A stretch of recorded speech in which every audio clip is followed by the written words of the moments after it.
Right, so the Dave Chappelle comedy special is really more evidence on top of a lot of the evidence that we already have that people are tired with the PC culture that we're living in nowadays.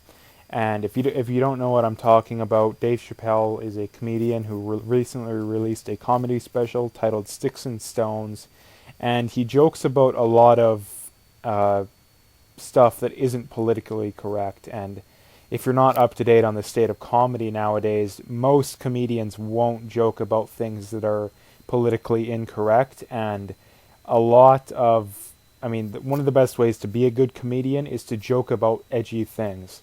In fact, I would say the best comedians are the ones that are best at joking about edgy things. And it's not, the problem is people on the left, and especially the further to the left you go, they think that when people are joking about, gays or anything that, blacks or women or anything, that it's literal, that they mean it literally, and that they don't.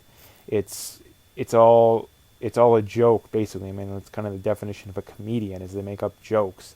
They're not literally saying that they think these things or whatever. They're trying to say it to be funny. And I was listening to one of the videos Tim Pool did on that, and he was talking to one of his friends who's gay or a lesbian. I don't even remember, but they said that they thought it was hilarious, and yet this gay or lesbian person that's apparently according to the left should absolutely hate it and think it's horribly offending. In reality, they don't. So like I said, I made the video the other time too, is that moderates and conservatives are overwhelmingly, I think like 70 to 80% of them believe that society is too politically correct. I mean, that's not the exact way it was put, but it was done by Pew Research too, and they're very good when it comes to doing research polls or stats or stuff like that. And I believe liberals were around like 30%. So, and that's to the state of politics nowadays, is that moderates, people who, I mean, going back 10 years ago, probably would be leaning Democrat or liberal, that they're gone more to the right, and that's for the main reason that the left has gone way to the left. So what this means, like I said, is that the people that are overly offended nowadays tend to be the ones that that are overrepresented.